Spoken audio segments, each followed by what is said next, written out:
Welcome back, Wellness Warriors, to the Entheozen Explorer channel. Now, I'm going to be diving into one of the most controversial topics, sure to stir some heated debate. In this video, I'm going to share my personal reasons why I am no longer a vegan, and some science that will help you evaluate if a vegan diet is right for you.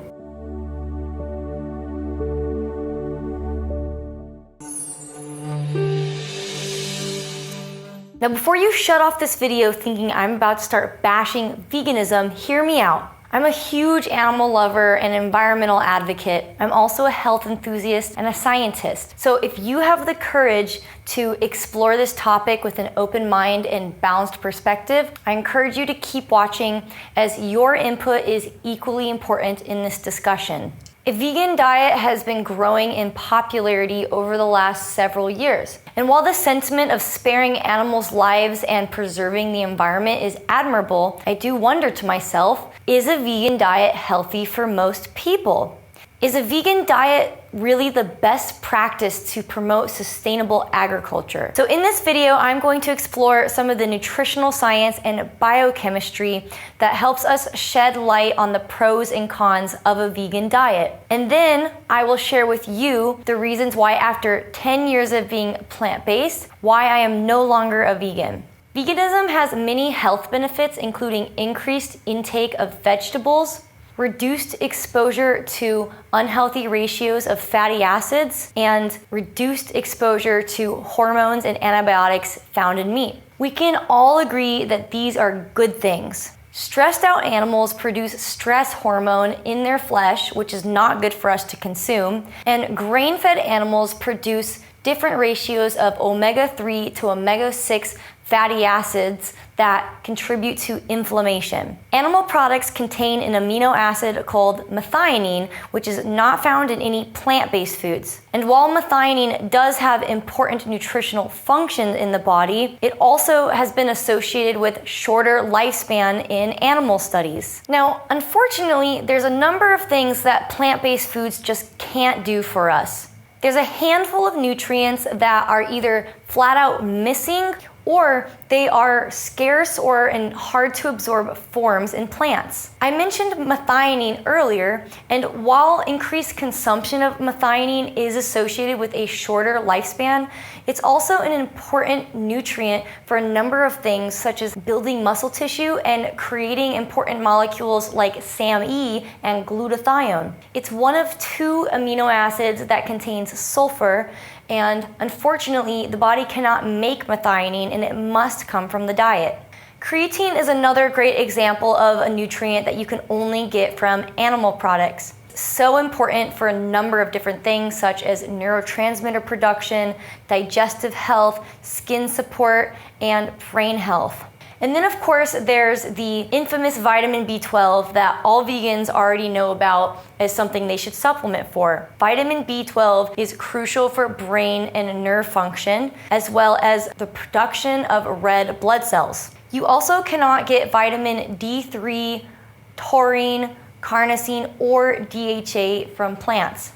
And while tryptophan, tyrosine, B vitamins, choline, zinc, and iodine are present in plant-based foods, they usually exist in such small concentrations that they're not suitable alone for meeting the nutritional needs of most people. Meat contains substantial concentrations of these vital nutrients in a way that plants just cannot. Plant-based foods do not contain cholesterol, which, if you follow the conventional ideas about cholesterol being bad, seems like a good thing. However, cholesterol is actually a really important building block molecule that creates sex hormones and stress hormones, so there are some serious implications of being on a strictly cholesterol-free diet. Studies have also shown increased levels of depression and anxiety associated with those on vegan and vegetarian diets, likely due to nutritional deficiencies being increased in this population. Also, the forms of vitamins and minerals in plants differ from meat and are not always in the most appropriate form for absorption by the human body. One example of this is plant-based iron versus heme iron found in animal products. Plant-based iron is actually 3 times less bioavailable than heme iron. Considering that iron deficiencies are quite common, especially in women, and have been linked to reduced cognition and mood health, this is an important one to watch out for. Now, another example is that plants produce vitamin D2, but not vitamin D3, which is the form that we actually need to absorb. Our body can take vitamin D2 and do extra work and convert it into D3, but it creates more stress and burden on our body. It's the same case for vitamin K1 found in plants, when we actually need a vitamin K2 form in order to utilize it. Plants do, however, have superior supplies of vitamin E and vitamin C, so I'm certainly not encouraging you to ditch your vegetables. The good news is you can buy most of these nutrients as supplements. However, there is debate about whether they're as absorbable as supplements, especially when they're not in the ratios where they're naturally occurring as they would in meat, which in theory helps facilitate the increased absorption by having a synergistic effect on the gut. Now, another benefit of the vegan diet is that it removes 2 of the most common allergenic foods, dairy and eggs. Now, I personally think dairy is evil, and anyone that has less than optimal health should consider removing dairy from their diet. However, I don't have the same hatred for eggs, as I do believe that they are a nutritious food, but they are one of the most common allergens, just like dairy, and cause inflammation for a number of people. Having chronic immune responses to these 2 potentially allergenic foods can contribute to chronic inflammation, illness, and autoimmunity. Now, I speculate that a number of people feel better on vegan diets because they've actually just eliminated 2 of the most common allergenic foods that were perhaps driving inflammation in their bodies. Now, conversely, without eating animal protein, a number of vegans also consume more grains and carbohydrates. This on its own can create a number of different issues. Many plants, especially grains, produce inflammatory proteins that are meant to be protective to keep animals from eating them. Some of these also have anti-nutrient binding properties where they strip away zinc, iron, and other nutrients and inhibit the absorption of nutrients in the gut. Because the quantity of protein and nutrients is much less dense and concentrated in plants, vegans tend to have to eat a lot more simple starches and carbohydrates in order to meet their protein and nutritional needs. This can sometimes result in the feeding of bad or overgrown bacteria or yeast overgrowth, or contributes to insulin resistance or metabolic issues. Vegans may also find themselves craving sugar more because they are perhaps low in serotonin due to reduced intake of tryptophan, which is the precursor. The body craves sugar when it's low in serotonin because the changes in insulin that occur when you consume sugar give tryptophan a competitive advantage for being absorbed into the cell and thus being available to turn into serotonin. But unfortunately, increased sugar intake has a number of downstream health consequences. A vegan diet undoubtedly reduces the amount of suffering and torture of animals in conventional mass farming practices. Dairy industry is just cruel, and to be honest, I think dairy is toxic for most people. And one could argue that the mass egg production industry is also cruel. I think we can all agree that reducing suffering is important. But what about death? What about killing an animal? The reality is that no organism can sustain itself without sacrificing another organism to live. In this perspective, I see that all energy is shared amongst organisms and recycled, and we're all really just taking turns being alive. The truth is, I have the same amount of respect for lettuce and carrots as I do for the chickens that I eat.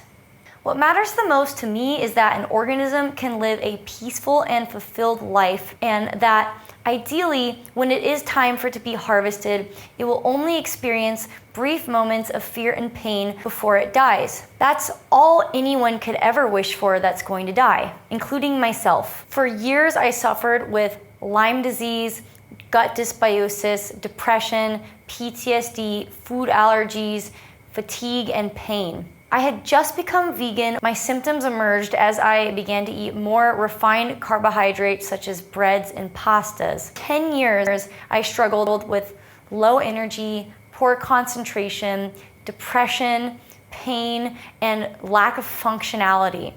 I remember the first time that I tried eating meat after 10 years. I thought maybe my body would reject it or have trouble digesting it, but it was the complete opposite. And I went and got some organic chicken breast and I cooked it up, and I had just a tiny little piece to see, how my body would respond. And when I put that first bite of chicken in my mouth, my body was like, oh, yes. And I inhaled the whole thing. I devoured it, and it felt like such a yes to me that I went and made another piece of chicken because my body was like so obviously saying yes to that nutrition. And the more I experimented with eating meat, the more it became so incredibly obvious that meat was something that my body was craving for nutritional purposes.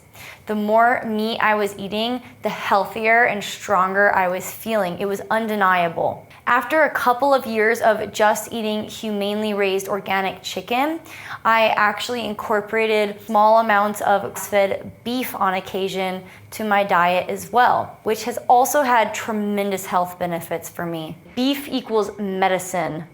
The truth is, my body needs meat to thrive, and I couldn't be a force of good in the world if I was lethargic, sick, and tired all the time. Now, for me, reincorporating meat back into my diet was totally crucial for me to recover from my chronic illness and reach the state of health and vitality that I'm at today. But does this have to be black and white? So the reason I'm sharing all of this with you is not to convince you to be vegan or not vegan, but rather to empower you that you can make the choice that's right for you.